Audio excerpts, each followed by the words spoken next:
Samanta Studies. Today I am going to teach you Hindi class 5th chapter number 2 फसलों के त्योहार questions answers. बच्चों आज मैं क्वेश्चंस आंसर लेके उपस्थित हूँ। बच्चों मैंने चैप्टर पहले ही करा दिया है। यदि आप लोगों ने उस वीडियो को नहीं देखा है तो मेरे चैनल पर जाकर देख सकते हैं।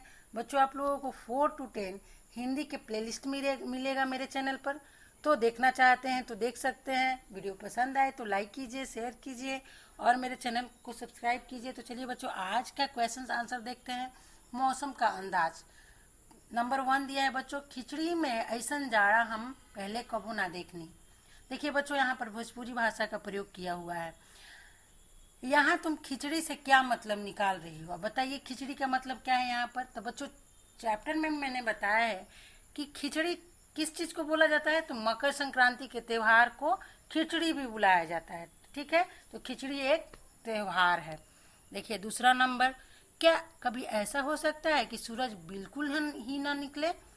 अगर ऐसा हो तो अपने साथियों के साथ बातचीत करके लिखो। बातचीत करना है और लिखना है। ठीक है, तो बच्चों अगर सूरज नहीं निकलेगा तो क्या क्या हो सकता है, सोचिए और बोलिए। तो देखिए अंधेरा रहेगा, सूरज नहीं निकलेगा तो अंधेरा रहेगा। और दूसरा, जनजीवन अस्त व्यस्त हो जाएगी, समय का पता नहीं चलेगा, सृष्टि का नियम भंग हो जाएगा, जलवायु प्रतिकूल हो जाएगा। अब देखिए धूप नहीं होगा तो पेड़ पौधे मर जाएंगे, पेड़ पौधे मरेंगे तो हम भी जिंदा नहीं बचेंगे, क्योंकि पेड़ पौधे ही हम लोगों को ऑक्सीजन देते हैं और कार्बन डाइऑक्साइड लेते हैं। तो ऐसे बच्चों एक तरह का जीवन चक्र चलता है। तो पेड़ पौधे नहीं बचेंगे तो सारा सृष्टि मीन्स पूरा संसार ही खत्म हो जाएगा। तो इस प्रकार से आप लोग लिख सकते हैं। ठीक है, नंबर 3, बाहर देखने से समय का अंदाजा क्यों नहीं हो पा रहा था? जिसके पास घड़ी नहीं होती है वे समय का अनुमान किस तरह से लगाते हैं? हम देखिए ठंडा का दिन में तो पूरा अंधेरा छाया हुआ रहता है, सूरज नहीं निकलता है तो समय का पता नहीं चल रहा था। अब बताइए घड़ी नहीं होगा तो कोई कैसे समय का पता लगाएगा? तो देखिए बाहर देखने से समय का अंदाजा इसलिए नहीं हो रहा था क्योंकि सूरज नहीं निकला था। जिसके पास घड़ी नहीं होती है वे समय का अंदाजा सूरज की गति और उसकी चमक से लगाते हैं कि सूरज कहाँ से कहाँ पहुँचा और सूरज का चमक कितना है, कम है, ज़्यादा है, उसी के हिसाब से लोग समय का पता लगाते हैं। अब बच्चों बताइए कि रात में कैसे पता लगाएंगे समय का? तो रात में चंद्रमा की गति और तारों की चमक से पता लगाया जा सकता है कि टाइम कितना हुआ है। ठीक है, तुम्हारी जुबान। अब तुम्हारी जुबान में देखते हैं का नंबर दिया हुआ है, आज ही लोग के उठे के नईखे का। देखिए यहाँ भी भोजपुरी भाषा का प्रयोग किया हुआ है और इसको आप लोग के घर के भाषा में लिखना है। ठीक है, तो आज ही लोग के उठे के नईखे का, तो इसको बोलेंगे हम लोग आज ये लोग उठेंगे नहीं क्या। ख नंबर देखिए, जा भाग के देख केला के पत्ता आयल की ना, दौड़ के जाओ और देखो कि केला का पत्ता आया कि नहीं। देखिए ऐसे लिख सकते हैं। आगे देखते हैं, भारत तेरे रंग अनेक। देखिए बच्चों यहाँ पर दिया हुआ है भारत में तो बहुत जाति धर्म और अलग अलग पहनावा, अलग अलग खान पान, बहुत तरह विविधता है हमारे देश में। तो उसी के बारे में देखिए यहाँ पर दिया हुआ है, विविधता हमारे देश की पहचान है। फसलों के त्यौहार हमारे देश के विविध रंग रूपों का एक उदाहरण है। नीचे विविधता के कुछ और उदाहरण दिए गए। 5-5 बच्चों का एक समूह बनाइए और एक एक उदाहरण लीजिए और उस पर जानकारी इकट्ठा करिए। जानकारी चित्र, फोटोग्राफ, कहानी, कविता, सूचना परक चीजों के रूप में हो सकती है। हर समूह इस जानकारी को कक्षा में प्रस्तुत करे। ठीक है बच्चों, जानकारी इकट्ठा करना है और क्लासरूम में बताना है। देखिए भाषा दिया हुआ है, तो भाषा के बारे में हम लोग क्या क्या जानकारी इकट्ठा कर सकते हैं? तो देखिए बच्चों भारत में अनेक भाषाएं बोली जाती है, जैसे हिंदी हो गया, मराठी हो गया, पंजाबी हो गया, तेलुगु हो गया, गुजराती, भोजपुरी, उड़िया, मीन्स प्रत्येक राज्य में अलग अलग भाषाएं बोली जाती है। ठीक है बच्चों, हिंदी यहाँ की मुख्य भाषा है क्योंकि यहाँ अधिकतम लोगों द्वारा हिंदी बोली जाती है। और देखिए सेकंड है कपड़े। तो कपड़े के बारे में देखिए, यहाँ के लोग विविध प्रकार के कपड़े पहनते हैं। सभी राज्यों के पहनावे में भी अंतर है, जैसे दक्षिण भारत में लुंगी पहनी जाती है तो उत्तर भारत में सलवार कमीज, साड़ी, कुर्ता पैजामा। इसी प्रकार गुजरात और राजस्थान में घंघरा चोली प्रसिद्ध है। तो बच्चों हर जगह की एक स्पेशलिटी है, अलग अलग कपड़े, अलग अलग खान पान। अब देखिए 9 वर्ष, 9 वर्ष दिया हुआ है। 9 वर्ष के बारे में हम लोग बता सकते हैं। हिंदी कैलेंडर के अनुसार नया वर्ष होली से के दिन से शुरू होता है। यह भिन्न भिन्न प्रदेशों में भिन्न भिन्न नामों से जाना जाता है। ठीक है। अब भोजन देखिए, भोजन के बारे में हम लोग क्या बोल सकते हैं। यहाँ धर्म, कपड़े, रहन सहन, जलवायु सब कुछ अलग अलग है। ठीक है बच्चों, तो भोजन भी अलग अलग है। सभी राज्यों में अलग अलग भाषाएं बोली जाती है, अलग अलग कपड़े पहने जाते हैं। उसी प्रकार अलग अलग भोजन भी प्रसिद्ध है। जैसे दक्षिण भारत में इडली डोसा मशहूर है, वैसे ही पंजाब में राजमा चावल, गुजरात में ढोकला फाफड़ा। उसी प्रकार उत्तर भारत में रोटी सब्जी, राजमा दाल चावल। तो पश्चिम बंगाल में चावल मछली और मिष्टी दही रसगुल्ला प्रसिद्ध है। ठीक है बच्चों, ऐसे आप लोग लिख सकते हैं भोजन के बारे में। अब लोक कला दे रहा है, लोक कला के बारे में देख लेते हैं कि लोक कला क्या है। तो लोक कला बच्चों, भारत में लोक कला की अपनी ही अलग विशेषता है। बिहार की मधुबनी चित्रकला है, उड़ीसा की पटचित्र चित्रकारी है, आंध्र प्रदेश का निर्मल चित्रकारी है, मिट्टी के बर्तन हो गया, जेवर बनाना हो गया, कपड़ा डिजाइन करना, ये सब क्या है, लोक कला है। हमारे देश की कला है ये।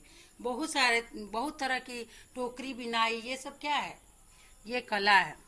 अब लोक संगीत के बारे में देख लेते हैं। लोक संगीत एक प्रकार का गीत है जो कि किसी भी क्षेत्र विशेष में गाया जाता है और वह उनकी संस्कृति का एक हिस्सा भी हो जाता है गाते गाते। ठीक है बच्चों, सेकंड देखते हैं। तुम्हें कौन सा त्योहार सबसे अच्छा लगता है और क्यों? इस दिन तुम्हारी दिनचर्या क्या होती है, मीन्स तुम्हारी एक्टिविटी क्या होती है, उसके बारे में बताना होता है। तो देखिए बच्चों को तो दिवाली, होली, ये सब त्यौहार ज़्यादा पसंद होता है। देखिए बच्चों, होली के बता सकते हैं कि होली का त्यौहार मुझे बहुत अच्छा लगता है क्योंकि इस दिन लोग ऊंच नीच का विचार भूलकर एक दूसरे को गले लगाते हैं और खुशियाँ बांटते हैं। इस दिन मैं सुबह से सक्रिय रहता हूँ या रहती हूँ, मीन्स एक्टिव रहती हूँ। तरह तरह की पिचकारियों में रंग भरकर लोगों पर फेंकना, स्वादिष्ट पकवान खाना, नए कपड़े पहनना और शाम को अपने दोस्तों से मिलना तथा गुलाल लगाना और बड़ों से आशीर्वाद तो इस त्योहार का मुख्य भाग है। मीन्स बड़ों का आशीर्वाद हम लोग लेते हैं होली के दिन। ठीक है बच्चों, तो ऐसे आप लोग लिख सकते हैं। देखिए अन्न के बारे में, अब अन्न के बारे में जान लेते हैं। क नंबर, फसल के त्यौहार पर तिल का बहुत महत्व होता है। तिल का किन किन रूपों में इस्तेमाल किया जाता है पता करो। अब तिल का इस्तेमाल बताना है। ठीक है, तो देखिए बच्चों, तिल का इस्तेमाल, तिल से तिलकुट बनाया जाता है, रेवड़िया बनाया जाता है, लाई बनाया जाता है और तिल का तेल भी निकाला जाता है। ठीक है, बहुत प्रकार की मिठाई भी बनते हैं तिल से। तो इस प्रकार आप लोग लिख सकते हैं। ख नंबर, क्या तुम जानती हो कि तिल से तेल बनता है और किन चीज़ों से तेल बनता है और कैसे? हो सके तो तेल की दुकान में जाकर पूछो। हम बताना है कि तिल से तो तेल बनता ही, और क्या क्या चीज़ से तेल बनता है। तो देखिए बच्चों, तिल के अलावा सरसों को राई भी बोलते हैं, तो उससे भी तेल बनता है।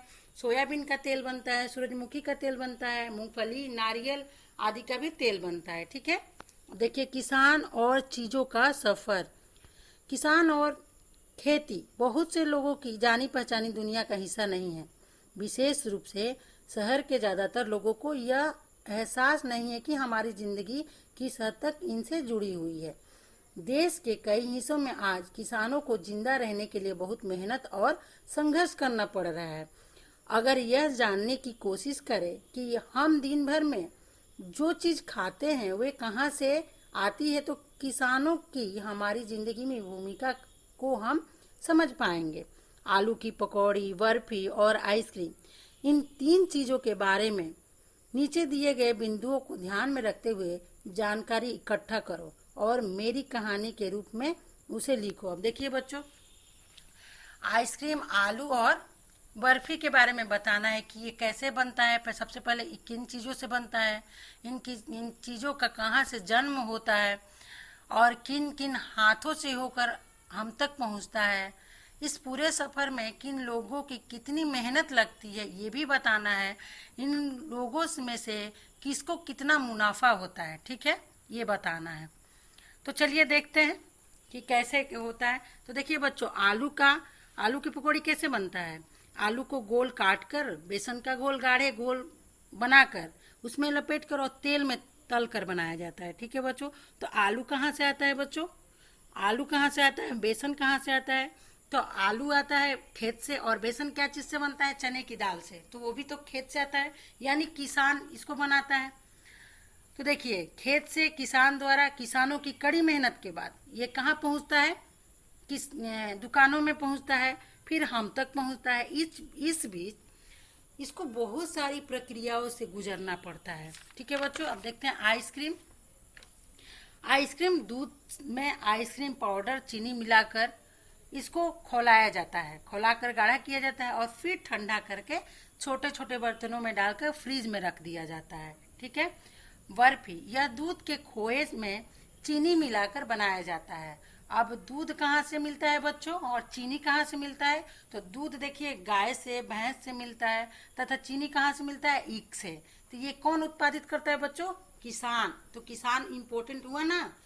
इन सारी चीजों का उत्पादन हमें किसान से होता है। किसान का बहुत बड़ा योगदान है इसमें। अगर किसान नहीं होते तो हम लोगों को खाने पीने की चीजें नहीं मिलती, लेकिन उनको उतना मुनाफा नहीं होता है।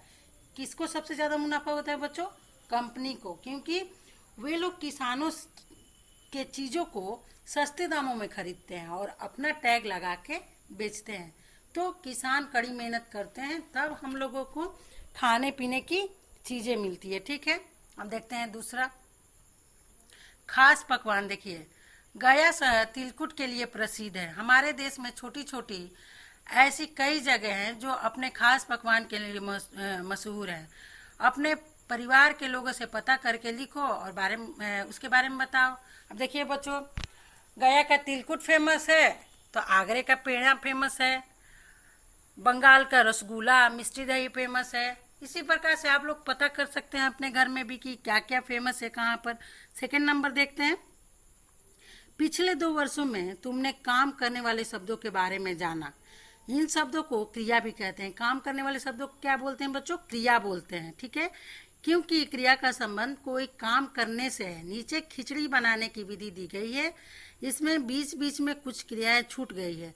उचित क्रियाओं का प्रयोग करते हुए इसे पूरा करो। अब देखिए बच्चों, हम लोग ऐसे इसको पूरा करेंगे। यहाँ पर दिया हुआ है, विधि भी बताया गया है और बीच बीच में ब्लैंक्स दिया हुआ है, तो ब्लैंक्स को भरना है। ठीक है।